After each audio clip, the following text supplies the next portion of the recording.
Buenas noches y bienvenidos a Sala de Prensa de Noticias Caracol Ahora. Hoy hablaremos de los recientes casos de inseguridad que se siguen registrando en distintas ciudades del país. El más reciente fue lo ocurrido en Bogotá, en donde unos hombres, por robar un celular, acabaron con la vida de José Reinel Perdomo. Y esto nos obliga a preguntarnos, ¿está aumentando la inseguridad? ¿Por qué la sevicia de los ladrones que, no contentos con llevarse los objetos, las pertenencias de sus víctimas, los atacan sin piedad? Pues para hablar de todo este tema tenemos a esta hora al experto en seguridad ciudadana, Andrés Nieto. Andrés, buenas noches y bienvenido a Sala de Prensa. Buenas noches y muchas gracias por la invitación. A usted por acompañarnos. Bueno, Andrés, ¿ha aumentado la inseguridad en Bogotá y en general en el país o esto es solo una percepción? Bueno, tenemos que ver que si lo vemos en cifras, hay disminución en denuncias, pero también sabemos qué es hoy denunciar en Colombia y también la pérdida de credibilidad que tiene hoy la ciudadanía frente a este reporte porque creen que no va a pasar absolutamente nada. Sin embargo, lo que sí es claro y que es necesario dejar sobre la mesa es que hemos venido advirtiendo que estas medidas de confinamiento y toda esta relación de la pandemia lo que hizo fue no solo resguardar a las personas, sino que también los ladrones estaban en sus casas. Y eso les ha provocado pérdidas económicas en rentas y en procesos delincuenciales, rentas criminales, que eran muy fuertes como la cadena de hurto a celulares, la cadena de elementos hurtados, por ejemplo, de viviendas, el mismo hurto a personas, y ahora lo que está disparado, incluso en pandemia, fue una de las pocas variables de hurto que no lograron disminuir, que es el hurto a bicicletas, donde nos damos cuenta, como ustedes bien lo han dicho, que cada vez más el ladrón ya ni media, sino que intenta despojar, pero no sin antes agredir con arma blanca, con arma de fuego, y eso es lo que nos tiene que preocupar en este país.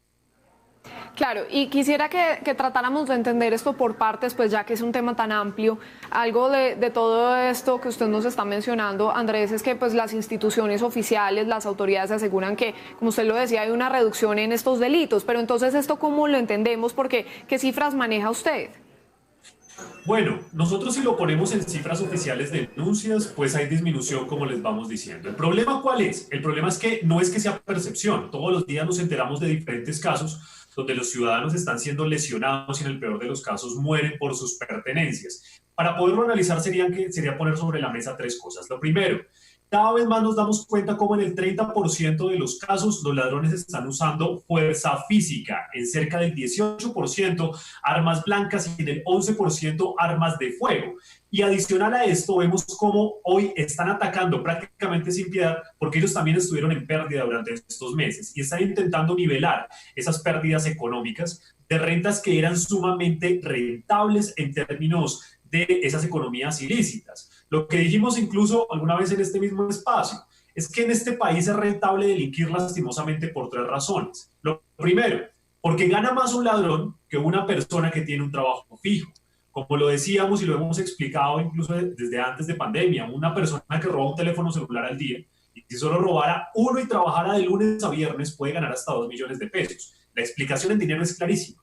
A un ladrón al que rapa el teléfono celular en la calle le pagan entre 80.000 y 300.000 pesos por cada teléfono, dependiendo la gama.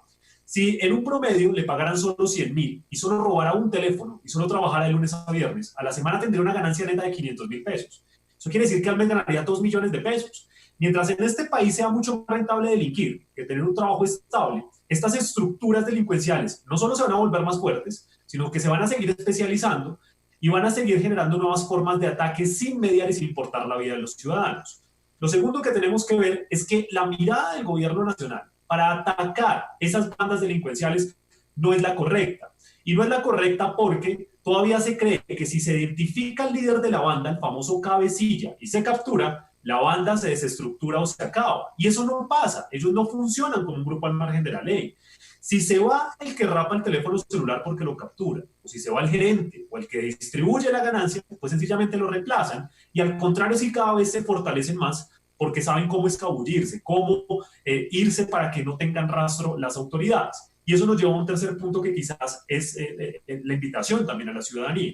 En este país van a seguir matando personas por quitarles el teléfono celular si los ciudadanos siguen comprando teléfonos celulares hurtados. Es una ley básica de mercado, oferta y demanda. Y en todas las ciudades del país sabemos los puntos exactos donde se venden este tipo de teléfonos celulares, elementos, laptops, hasta bicicletas. Y uno ve cómo las personas acuden constantemente a estos espacios sabiendo que toda esa mercancía es de dudosa procedencia. Y esa mercancía de dudosa procedencia no es solo que no saben exactamente de dónde viene, sino que detrás trae sangre, trae la vida de otro colombiano. Claro, y es muy grave eso porque delinquir prácticamente se volvió un negocio que además funciona y es rentable, como usted nos lo está diciendo.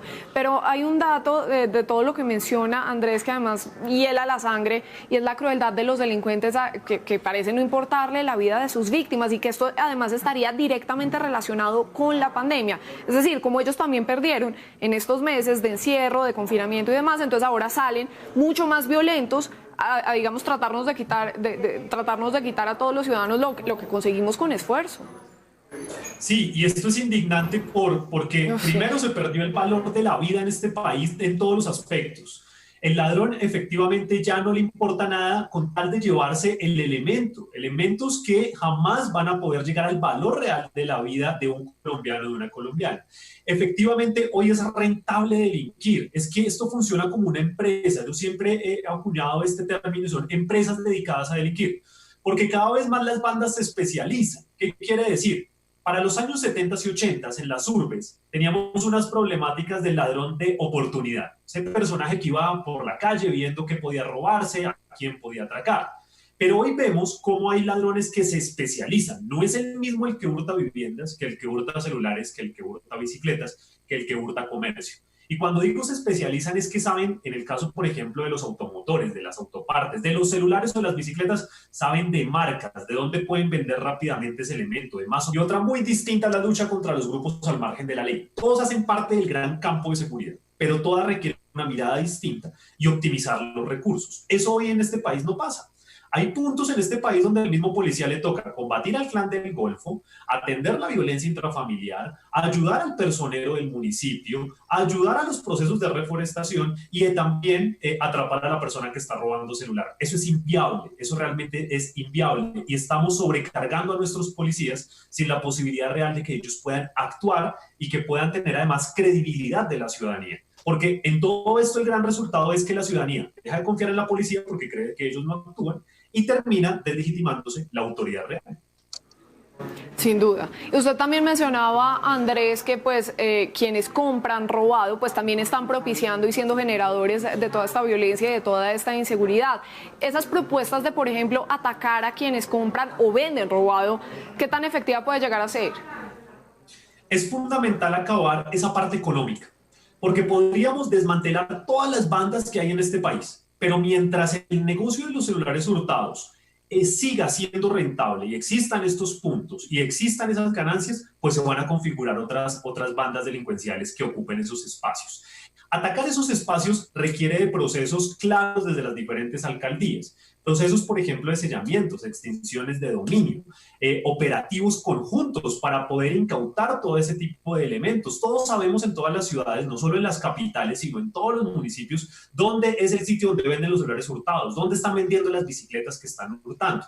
Y si nosotros no atacamos toda la cadena, nos vamos a quedar todo el tiempo atrapando y atrapando, cuando el nicho de esto es que hoy para un ladrón es más rentable hacer el daño al otro, incluso matar al otro, con tal de quedarse con esta ganancia del teléfono celular o del elemento, que estar en la formalidad. Y esos términos de seguridad no se han entendido porque aquí todavía tenemos una mirada muy de seguridad de los años 70 y 80, donde evidentemente Colombia al estar en un conflicto, pues su principal objetivo era poder combatir los grupos al margen de la ley. Y como estuvimos casi 30 años en medio de eso y en medio de esa tensión, el desarrollo de la delincuencia al interior del país se descuidó, no se ha estudiado y entre tanto tampoco hay respuestas efectivas a ello. Qué tristeza que la vida valga un celular, Andrés. Y además de eso, ¿en dónde terminan? ¿En qué países? Digamos, sabemos que siempre lo sacan a Ecuador, a Perú, pero ¿cómo está ahora esa cadena? ¿Cómo está funcionando ahora? Cuando hablamos de un teléfono celular decimos que por lo menos hay 12 personas involucradas en cada celular hurtado. Porque a veces la atención se queda solo en quien rapa el teléfono en la calle, pero la pregunta es, ¿y quién lo moviliza? ¿Quién se lleva ese teléfono hasta el punto donde lo evalúan y dicen si es factible venderlo por partes o si no está reportado, venderlo como nuevo? Incluso tenemos otras economías ahí alrededor muy raras. Por ejemplo, vemos cada vez más cómo hay otras personas que sin ser delincuentes terminan falsificando las cajas, los manuales, los sellos para hacer pasar ese celular hurtado como si fuera un teléfono usado, pero vendido legalmente. Y ahí también están apoyando a la cadena criminal. Luego, ¿quién lo comercializa? ¿Quién lo pone en venta? Y ¿quién distribuye toda la ganancia? Pero lo más grave de esto es lo que usted acaba de decir, Juanita. Hemos visto cómo los celulares que se roban en Bogotá terminan siendo vendidos en Buenos Aires, terminan siendo vendidos en Lima, en La Paz y viceversa. Y en eso no hay control hoy en las aduanas. Aquí nadie le preguntan cuando él llega con una caja llena de celulares y usted para dónde va, de dónde sacó. Sencillamente le dicen reporte cuántos hay. Y eso está incrementando todo este flujo, que ya no se queda en 3 ciudades, como pasaba hace unos años, sino que pasa fronteras y que está generando ganancias mucho más fuertes. Cuando decimos esas ganancias mucho más fuertes, es que transitan libremente y aquí nos faltó un compromiso de los operadores, es decir, de los privados que prestan los servicios. Porque la mayoría de veces cuando una persona reporta el teléfono celular, lo que se hace es que se cancela la línea telefónica para que no cometan otros delitos como la extorsión, pero si no se reporta el teléfono, es decir, el aparato con la marca, con el serial y con el email, el teléfono sigue vigente, se puede activar no solo en Colombia, sino en el resto de Latinoamérica. Claro, y ese es un problema ya que comienza a ser cada vez mucho más grande. Bueno, hablemos también, Andrés, del tema de las bandas y las estructuras, digamos las jerarquías, porque a propósito de esto, del hecho de que haya cadenas ya, digamos, transnacionales, eso también implica que hay extranjeros que están llegando a nuestro país también para esto, para delinquir. Sí, y están llegando de 2 formas. Uno es que lastimosamente ciertas migraciones se vuelven el escenario perfecto para que las bandas delincuenciales terminen reclutándolos, instrumentalizándolos y aprovechándose de la necesidad para ofrecerles ingresos rápidos e ingresos por medio del delito. Y hay otras situaciones mucho más pesadas, como por ejemplo lo que hemos visto en Medellín o en Bogotá, donde bandas estructuradas de otros países han llegado e incluso a enfrentarse con las bandas locales o para ajustar cuentas entre ellos que traen de otros países. Esto para grandes cosas o para situaciones que ellos ya han venido manejando, especialmente el tema de microtráfico, la relación de armas y los servicios, digamos, de delincuencia, la extorsión, el ajuste de cuentas e incluso la red de prestamistas. Recordemos que en este país no es un delito prestar dinero, pero la usura sí, es decir, superar el interés. Y cuando llegan estas organizaciones externas a intentar cooptar esos mercados en Colombia, pues terminan enfrentándose, y es lo que hemos visto últimamente. Una pelea y una lucha entre las mismas bandas, que ya se están peleando entre ellos para quedarse con los negocios en los barrios, en las localidades, en las comunas, en las veredas, para poder centralizar esas ganancias. Y como no hay control, pues terminan ajusticiándose entre ellos y la población en la mitad.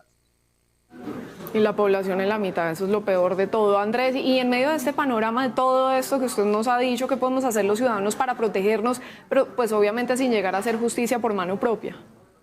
Ese último punto es el más controversial por 2 razones. La primera porque hay un mito y tengo que ponerlo en ese término, no porque no exista, sino porque es muy difícil llegar a comprobar, por ejemplo, la famosa defensa personal o legítima defensa.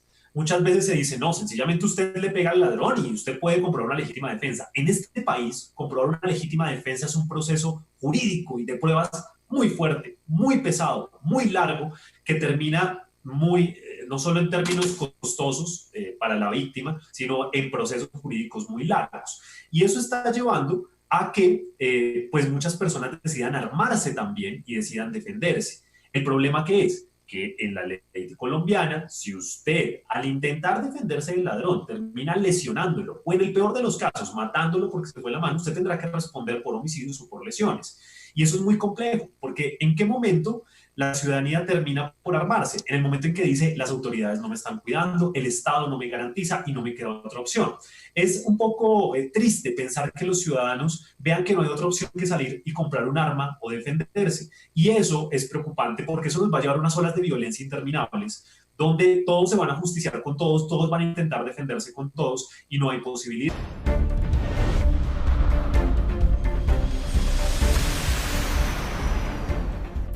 Gracias por seguir con nosotros en Sala de Prensa. Saludamos a Ricardo Ospina, el director de los servicios informativos de Blue Radio, que nos cuenta qué es lo que tiene hoy en su radar. Ricardo.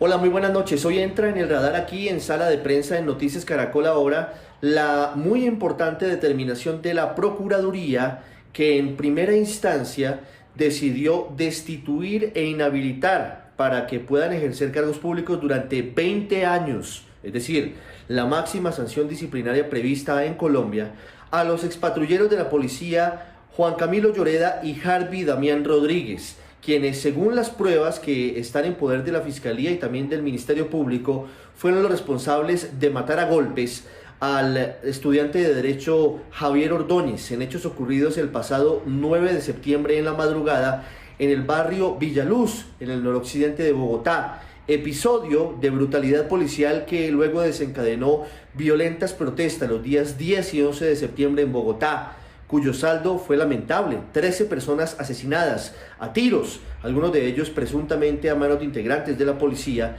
y otros a manos de particulares, pero que también causó actos de vandalismo graves, la quema de 8 buses de Transmilenio y también más de 60 CAIs vandalizados e incinerados.